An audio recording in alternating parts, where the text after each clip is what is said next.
waheshimiwa wajumbe wa kamati kuu na viongozi wote mliopo jukwaa kuu, itifaki nimeizingatia. Ndugu zangu watu wa Kilombero, asalamu alaykum. Bwana Yesu asifiwe sana. Tumsifu Yesu Kristo. Mwana kondoo ameshinda.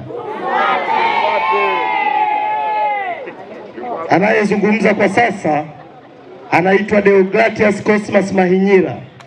Ni mwenyekiti wa baraza la vijana wajanja kabisa, vijana wa Chadema, huwa tunaitwa Bavicha. Sasa kabla sijaendelea, tusalimiane kwa salamu za chama. Hakuna noma.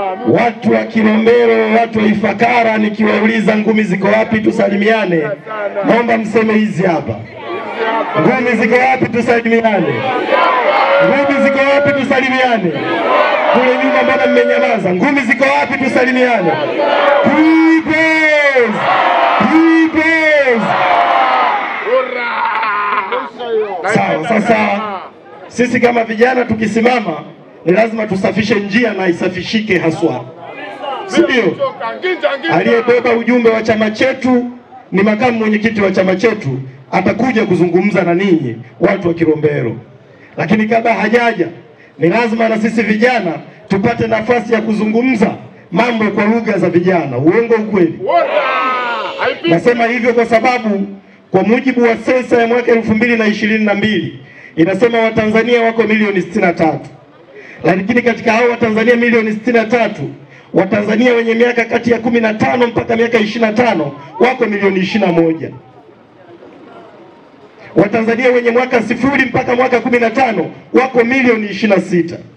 Kwa zaidi ya 70 mpaka 75 ya Watanzania wana umri wa chini ya miaka 35.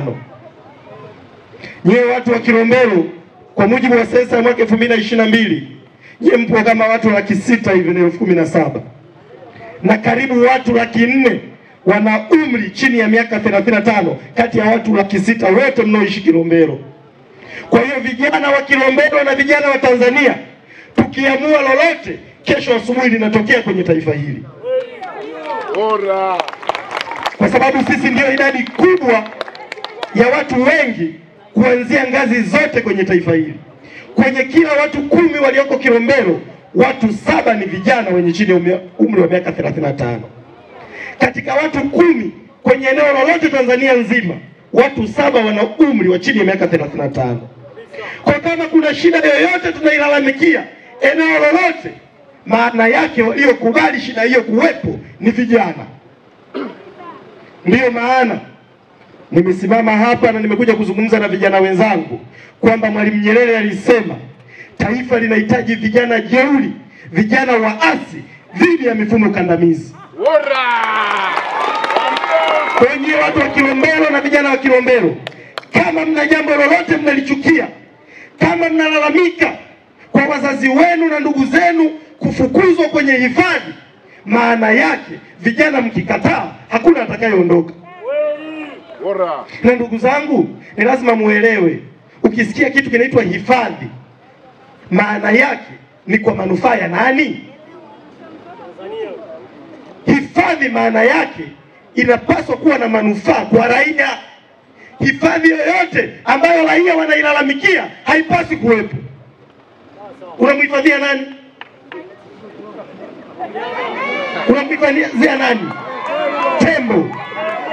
Unamhifadhia simba.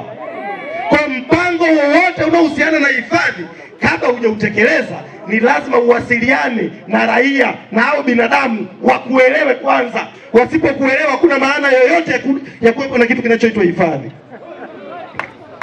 Chochote kinachoitwa ushuru, chochote kinachoitwa kodi, kabla hujakitoza ni lazima uwe unayemtoza, ambaye tunategemea baada ya kuchukua huo ushuru ayaone maendeleo.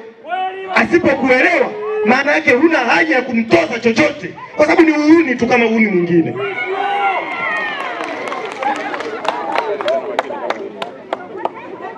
Sasa kabla sijaendelea, wako watu wanadhani hizo changamoto ambazo kila siku ya Mungu tunazilalamikia, mnafikiri changamoto hizo zitatatuliwa na CCM. CCM hawawezi. kwa sababu maisha yenu hayajawahi kuwa kipaumbele kwao.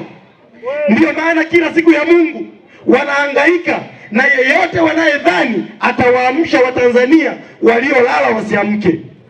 Kabisa. Ndiyo maana wako watu wenzetu wamefika bei, wananunulika, wanayakimbia mapambano. Wameenda sasa. Nyinyi watu wa Kilombero sio mara ya kwanza kuhangaika na waasi, sio mara ya kwanza kuhangaika na wasaliti. Huo uzoefu mnao na ni wa muda mrefu sana. Kweli. Na mmekuwa mkifanya hivyo kwa sababu hamko Chadema kwa sababu ya fulani. Hamko Chadema kwa sababu ya mtu fulani ndio kawafanya mwepo Chadema. Mko Chadema kwa sababu mnaamini chama hiki kimebeba matumaini ya maisha yenu, mnaamini chama hiki kitaiondoa CCM madarakani na pengine kiwapeleke nyie kwenye nchi ya ahadi, nchi ya asali na maziwa ambayo tunatamani kuwepo.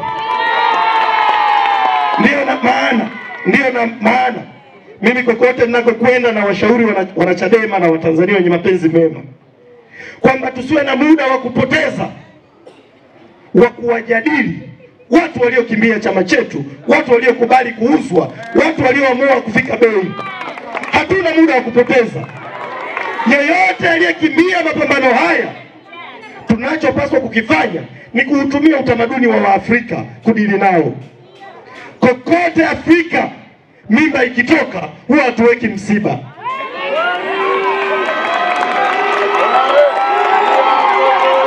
Yeyote aliyekimbia chama hiki, yeyote aliyekimbia mapambano, asifikiri sisi Chadema tutatandika mikeka eti tulie tuweke msiba. Hiyo ni mimba iliyotoka. Jambo pekee tutakalolifanya, tutasikitika masaa mawili matatu, baada ya wiki tutaingia mzigoni kutafuta mimba nyingine. Kwa hiyo nawaombeni watu wa Kilombero, nafahamu nyie ni wazoefu wa kudili na wasaliti.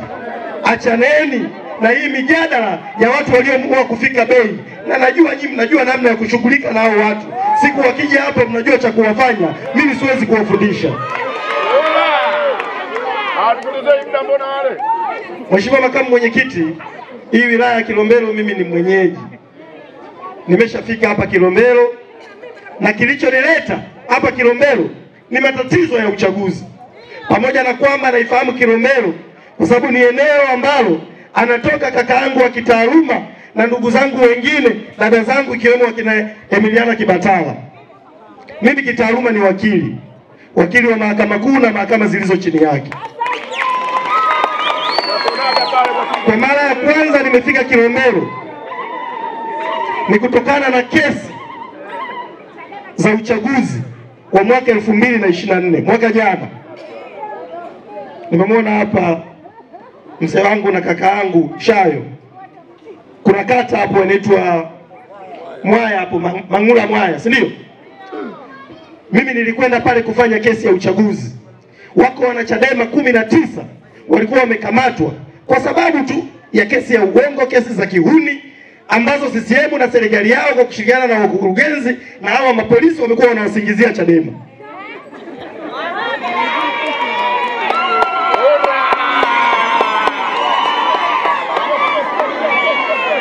Tumeenda kwenye ile kesi na wao walikuwa wanadhani Chadema sisi ni wanyonge. Yuko tu mtu anaitwa mtendaji wa kata. Yaani mtendaji wa kata kwenye taifa hili, taifa lililojaa uhuni mwingi, mtendaji wa kata anadhani ana mamlaka ya kuamua tu kumfungulia mtu yeyote kesi. Sasa tuliwaambia pale Mwaya kwamba wewe mtendaji wa kata uliofungulia hao na Chadema, njoo mahakamani uthibitishe hiyo kesi. Nafikiri haikuchukua hata mwezi mmoja, alikimbia na mahakama wakatuachia mahakama Chadema. Na ile kesi tukawa tumefanyaje? Tumeshinda. Kwa hiyo nitumie fursa hii kuwapongeza na kuwashukuru viongozi wenu wa chama wilaya ya Kilombero na kanda ya kati ambao waliona ugomvi wenu sio ugomvi wenu peke yenu, ni ugomvi wa Tanzania nzima. Ndio maana walikiambia chama na chama kikatuleta mawakili kuja kushiriki kwenye ugomvi wenu dhidi ya CCM. Na nitumie fursa hii kuwapeni salamu za wakili Peter Kibatala. Mimi ni kakaangu wa kitaaluma, nafanya naye kazi. Ameniambia ukifika Kilombero kawasalimia watu wa Kilombero, kwa sababu mimi kule ni nyumbani na wale watu ni ndugu zangu. Ila kawaahidi jambo moja tu. Ugomvi wowote utakaokuwa unahusiana na masuala ya kisheria ya watu wa Kilombero, waambieni sisi kurugenzi ya sheria ya chama Chadema tunao mawakili wengi mpaka wanazidi. Kwa kwenye jambo lolote linalohusu haki ya maisha yenu, ni lazima mjue huo ugomvi hautakuwa ugomvi wenu peke yenu. Hiyo noma tutaivaa wote. Kamanda, nakuelewa. Tumekuja na ujumbe mmoja tu wa no reforms no election. Kusipo kuwepo na mabadiliko ya sheria za uchaguzi, huo uchaguzi hautakuwepo.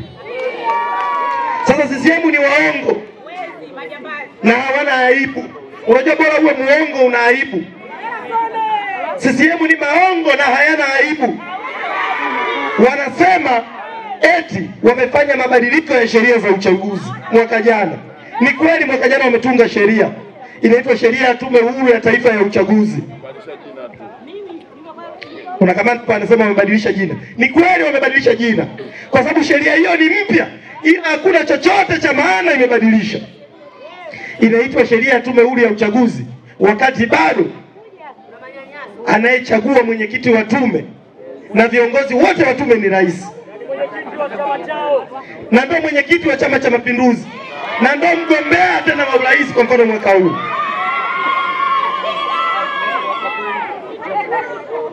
Utaratibu uliopita ilikuwa ni kwamba huwezi kwenda kuyapinga matokeo ya urais mahakamani.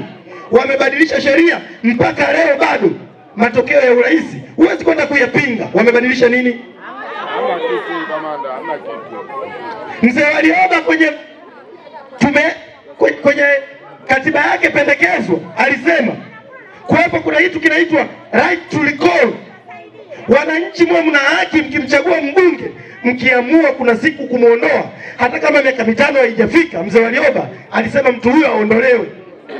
Wao wanasema mbadilisha sheria. Right to recall mmeiweka? Haipo. Mkimchagua mbunge anaenda Dodoma mpaka baada ya miaka 5. Wamebadili nini?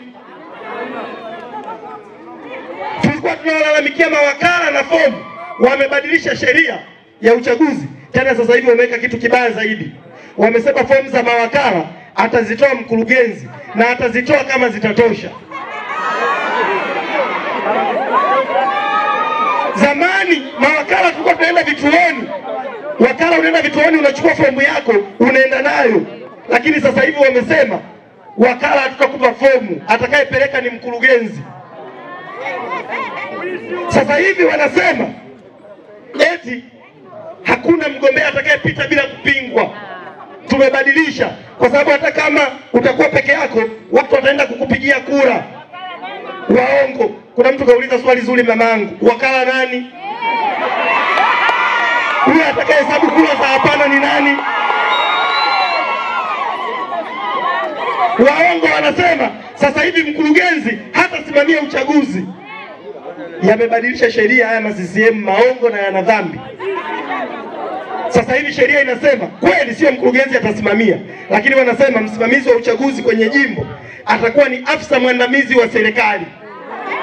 Sasa mkurugenzi ni afisa mwandamizi, sio afisa mwandamizi. Yaani kwa maneno mengine wamesema sasa hivi atakayesimamia uchaguzi kwenye jimbo, kwenye hao wote haya majitu yote ambayo yameteuliwa na rais, mafanyakazi ya serikali yote pale wilayani, CCM watakaa walione ni nani ni CCM nzuri kuliko yote ndio likasimamia uchaguzi.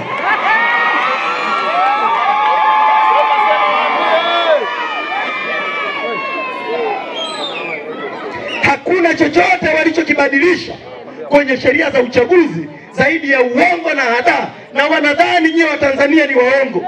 Ndio maana sisi Chadema leo tumekuja kwenu Kilombero, tumekuja kwenu Ifakara kuwapeni elimu ya mambo haya, kuwaambieni huu ukweli. Tumekuja kuwasanua.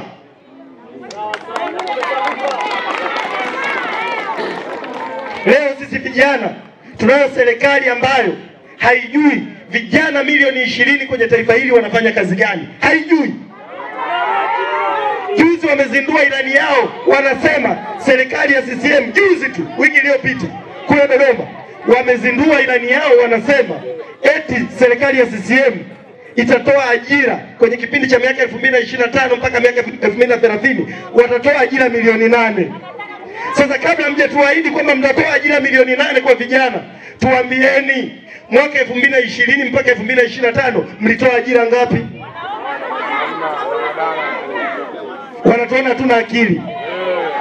Na nyie msiposhtuka, Ndugai alisema ili taifa kuna siku litakuja kuuzwa. Unajua hata saa huwa inasema ukweli. Ni kweli mtakuja kuuzwa. Deni la taifa kwa mujibu wa ripoti ya msajili mkaguzi wa hesabu za serikali, anasema deni la taifa limefika trilioni 97.35. Nyie wa Tanzania mko milioni 63. Ukichukua trilioni 97.35 ukiigawa kwa Watanzania milioni 63, kama hamuelewi nyie wote mlioko hapa, mpaka mtoto mwenye miezi minne, wote mnadaiwa milioni 1.5. Kila mmoja anadaiwa milioni 1.5. Sasa kama unadaiwa milioni 1.5, nini kinachofuata kama sio kuuzwa? Rais Samia peke yake ndani ya miaka mingapi aliyokaa? 4, 5, amekopa zaidi ya trilioni 30. Magufuli miaka yote aliyekaa madarakani amekopa trilioni 19. Huyu mama mkimuongeza miaka mingine 5, nini kitawatokea nyie?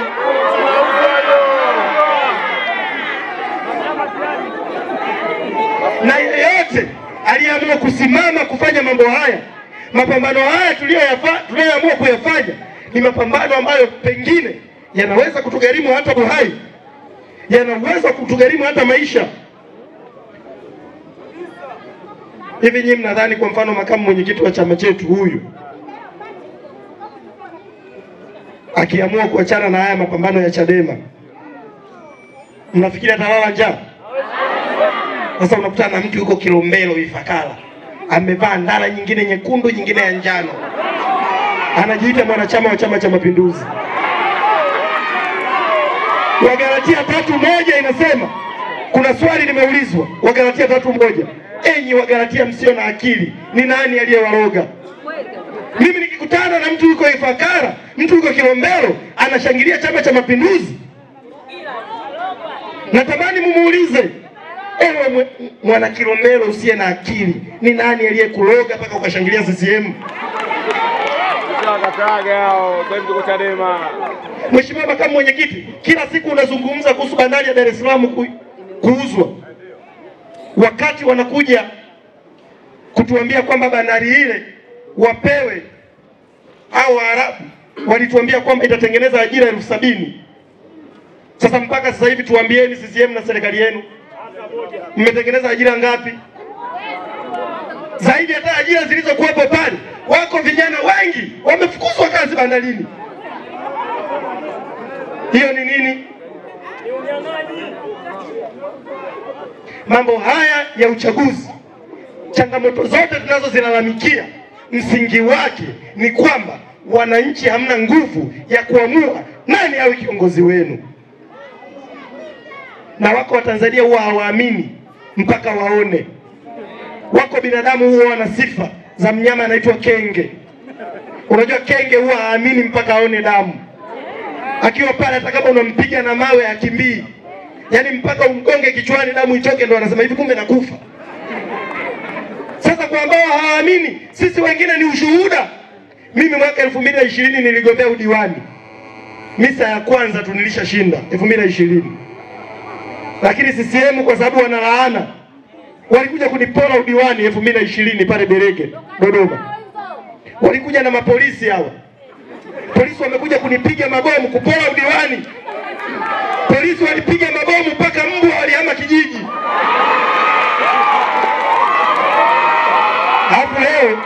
Hapo leo atokee Muhuni aniambie mimi niache kazi zangu, niache kila kitu, eti niende nikashiriki uchaguzi.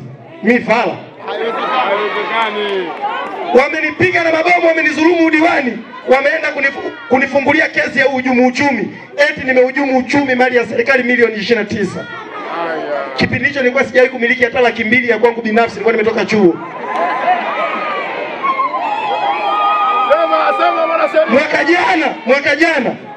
Mwaka jana nilienda kugombea mwenyekiti wa kijiji. Mwalimu Nyerere anasema msomi wa maana ni yule anayetumia elimu yake kwa manufaa ya jamii yake. Nikasema hebu ngoja nikagombea mwenyekiti. Kule kwetu unajua Dodoma, wagogo walikuwa wamekumbatia sana CCM. Kwa hiyo nikasema uchaguzi wowote nagombea, uwe wa kitongoji, uwe wa nini, yani limadi ni wakere tu CCM. Nikaenda kugombea mwenyekiti wa kijiji. Wakakata jina langu, wanasema sijui kusoma na kuandika. Yaani wakili wa mahakama kuu amekuja Kilombero Mwaya kusimamia kesi za uchaguzi. Mimi kila baada ya siku 3 Shayo ananitumia hela ya vocha. Kijana wangu na kutumia 10,000 ya vocha kwa sababu tu nilikuja kufanya kazi ya kuipigania Chadema na kuwapigania Watanzania kuhusu haki yao ya kuchagua. Yaani kuna watu wananiona huku duniani mimi msomi na akili. Halafu kuna kama mtu kanaitwa mtendaji wa kijiji. Sijui hata kama la 7 alifika.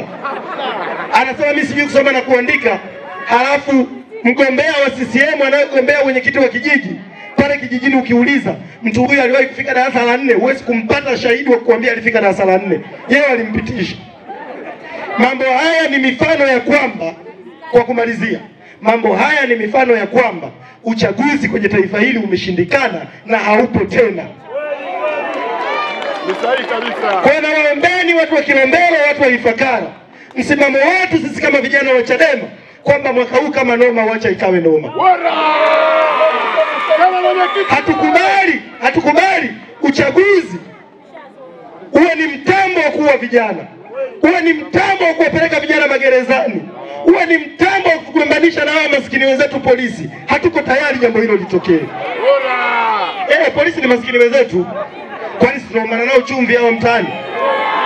Na wenyewe wamepigika kinoma. Na makamu mwenyekiti akija atawaelezeni namna ambavyo na hao polisi wanateswa huku duniani. Mimi naomba niwaambieni ni kwa namna gani CCM na serikali yake itakuja kuwafanya polisi wateseke mpaka mbinguni waende motoni. Mimi nitawaambieni. Ukisoma kitabu cha Luka sura ya 3 mstari wa 14, Yohana Mbatizaji akiwa kwenye matembezi yake alikuwa anakutana na watu mbalimbali. Miongoni mwa watu waliokutana nao walikuwa na watoza ushuru. Walimuuliza tufanye nini? Yohana akasema msitoze zaidi ya mlivyoamuliwa. Walikuwepo na polisi, nafikiri kulikuwepo na polisi kihelehele, naye akamuuliza Yohana, na sisi tufanye nini? Akasema msifanye mambo matatu. Jambo la kwanza, msimdhulumu mtu. Hawa polisi wanatumiwa na CCM kutudhulumu uchaguzi. Jambo la pili aliwaambia, msiwashitaki watu kwa uongo. Wamewashitaki watu Kilombero, wamewashitaki watu Mangula Mwaya, wamewashitaki watu maeneo mengi kwa kesi za uongo za uchaguzi. Wanatenda dhambi, hawatendi dhambi? Wataenda motoni, hawaendi motoni? Jambo la tatu na la mwisho, Yohana aliwaambia polisi, toshekeni na mishahara yenu. Sasa hili la mishahara yenu, na mimi nawatetea, hamwezi kutosheka na mishahara yenu kwa sababu CCM inawapa mishahara midogo. Hamwezi kutosheka nayo. Yoyote angeweza kutosheka na mishahara yenu. Kwa hiyo mapambano haya ni mapambano yanayopaswa kuungwa mkono na polisi na kila mtu. Mara baada ya kusema hayo, ngumi ziko wapi? Tumkaribishe makamu mwenyekiti wa chama chetu. Watu wa Kilombero, ngumi ziko wapi? Tumkaribishe makamu mwenyekiti. Makamu mwenyekiti.